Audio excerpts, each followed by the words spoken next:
Next one is Wryneck. Wryneck, or torticollis some people call it, is where the muscle is a little bit more contracted. So your head might be tilted a little bit, and this will typically happen when you sleep wrong at night. So your muscles are more contracted at night and you don't realize it, and then you wake up, and then let's say you try to stretch and then you're kind of locked up and it's hard to turn your head one direction or another. So that's what acute torticollis is called, or Wryneck. But again, we can't diagnose, but we just call it basically a stiff neck. So with that one, is the sternocleidomastoid and the levator scapula is the biggest problem areas. But you want to typically massage the back of the neck and shoulder area before you get to these areas too. So it's really beneficial to relax all these areas before you get to the major muscles that are causing this. And some babies, when they're delivered, develop torticollis because when the doctor pulls the baby out, sometimes they can pull too much of the neck and a baby can develop torticollis problems.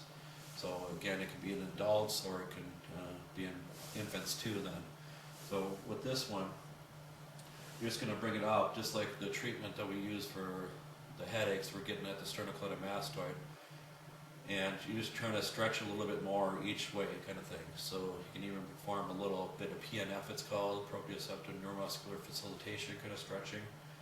So you can bring it this way and have them try to resist and try to push against you for 5 to 10 seconds or so. And then after a few seconds, bring it back, 1,000, 2, 1,000, then try to push it back a little bit farther. But just do what they can for the pain tolerance, because again, it's going to be really painful. That's why it's always a good idea to perform it on the other side first to help relax the muscles, and then perform the affected side. But again, do it what they can with their pain tolerance.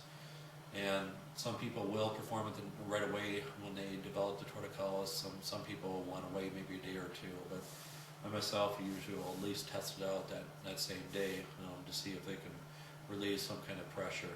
But again, any kind of burning sensation or really painful, definitely have them see a doctor. And anytime, kind of a rule is anything over 7 days of having pain, refer them to see a doctor. So it just helps yourself to let them know to get medical treatment. And us as massage therapists will usually document that stuff in our notes too, saying, I told the client to go see medical treatment just because they've had pain for more than 7 days, just to take the liability off yourself, and that we can't diagnose all these things too then.